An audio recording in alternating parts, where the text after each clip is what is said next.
राधे राधे बंधुओं, आगामी धनतेरस का महापर्व आ रहा है जो कि हम हिंदू धर्मवासियों के लिए बड़े ही हर्ष और उल्लास का विषय है। बंधुओं, इस विशेष दिन को और विशेष करने के लिए मैं कुछ महत्वपूर्ण जानकारी आप लोगों के मध्य लेकर के आया हूँ। महत्वपूर्ण जानकारी जैसे कि क्या मुहूर्त होगा, धनतेरस के दिन क्या खरीदा जाए, क्या न खरीदा जाए। धनतेरस के दिन इस वर्ष तो शुक्र प्रदोष भी पड़ रहा है, तो शुक्र प्रदोष और धन त्रयोदशी के महासंयोग से क्या असर होगा और उसमें क्या पूजन किया जाए तो विशेष लक्ष्मी की प्राप्ति हो, और यम देवता को दीपदान आदि किस प्रकार से किए जाए, आदि आदि समस्त जानकारी मैं आप लोगों के मध्य लेकर के आया हूँ। आइए सर्वप्रथम जानते हैं कि धनतेरस किस दिन है और किस तारीख को पड़ रही है। बंधुओं, इस वर्ष धनतेरस 10 नवंबर को दिन शुक्रवार के दिन आ रही है, जो कि बहुत ही विशेष दिन माना गया है क्योंकि इस दिन शुक्र प्रदोष भी पड़ रहा है और इसी दिन शुक्र प्रदोष और धन त्रयोदशी का महासंयोग होने वाला है। और शुक्र प्रदोष और धन त्रयोदशी के महासंयोग में वृषभ लग्न, स्थिर लग्न में कोई व्यक्ति अगर पूजन कर दे तो उसे विशेष लक्ष्मी की प्राप्ति भी बताई गई है। आइए अब दूसरी विशेष बात कि धनतेरस का मुहूर्त क्या होगा। बंधुओं, धनतेरस का मुहूर्त बताया गया है 10 नवंबर के दिन सायंकाल 5:46 से लेकर के रात्रि 8:25 तक विशेष पूजन का मुहूर्त बताया गया है।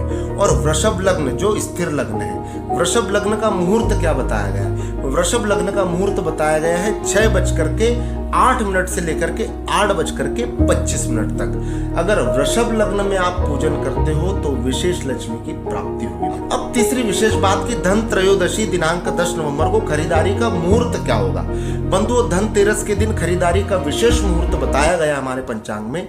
धन त्रयोदशी के दिन दोपहर 12:36 से लेकर के दोपहर 2:06 तक आप खरीदारी करें, उसके बाद रुक जावे। उसके बाद सायंकाल 4:16 से 5:25 तक आप खरीदारी कर सकते हो। ये विशेष मुहूर्त खरीदारी के लिए बताया गया है।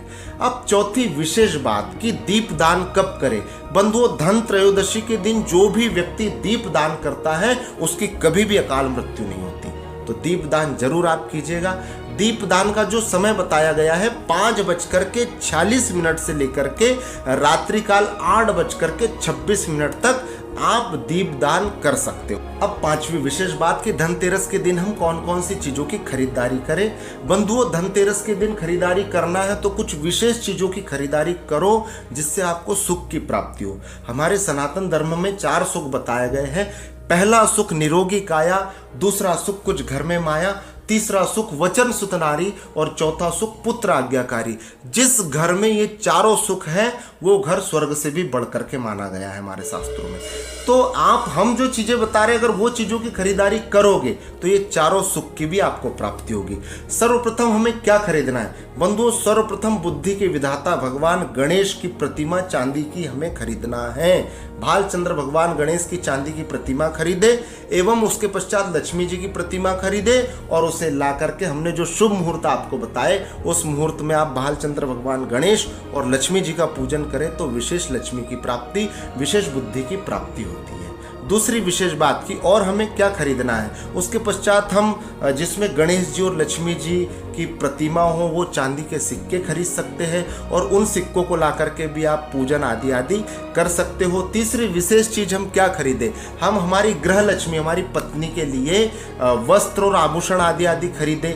धनतेरस के दिन क्यों खरीदा जाता है? क्योंकि इस दिन धनवंतरी भगवान अमृत कलश लेकर के प्रकट हुए थे और शास्त्र में ऐसा बताया गया है कि धनतेरस के दिन आप कुछ भी खरीदते हो तो वो हमेशा बढ़ता है, वो कभी कम नहीं होता है।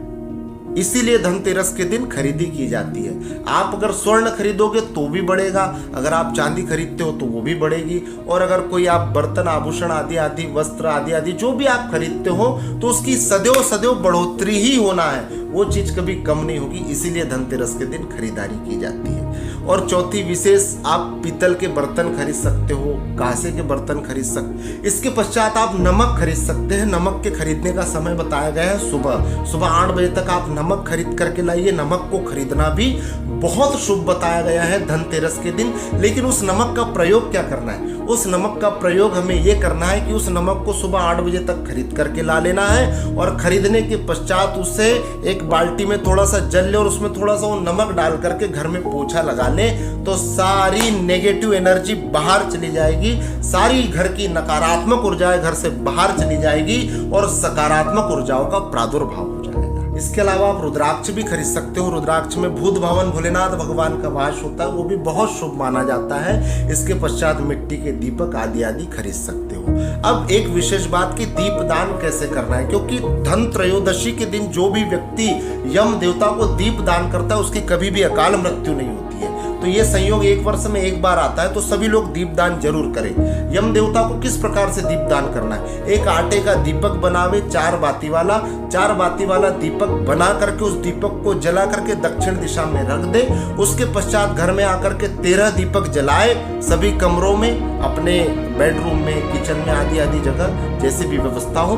13 दीपक जलाने के पश्चात मिट्टी के दीपक, कपास, माचिस और तेल आदि आदि सभी दीपक के लिए जो भी व्यवस्था लगती है, सभी व्यवस्थाओं को एकत्र करके आप किसी ऐसे दीनहीन व्यक्ति को वो दीपक दान करें, जिससे आपकी अकाल मृत्यु टल जाएगी बंधु। और अंत में एक बहुत विशेष बात कि धनतेरस के दिन झाड़ू खरीदना न भूलें। सभी लोग झाड़ू खरीद करके लाए। रात्रि के समय में जो भी मुहूर्त हमने बताया है उसमें पूजन करने के पश्चात एक विशेष स्थान पे आप उस झाड़ू को रख दीजिए और दूसरे दिन उठ करके फिर उसी झाड़ू से पूरे घर को झाड़ करके कचरा बाहर कर दीजिए। उससे भी आपके घर में सकारात्मक ऊर्जा की प्राप्ति होगी और अथाह धन की प्राप्ति होगी। आप सभी बंधुओं को धनतेरस महापर्व की बहुत बहुत हार्दिक शुभकामनाएं। जय श्री कृष्णा, राधे कृष्ण।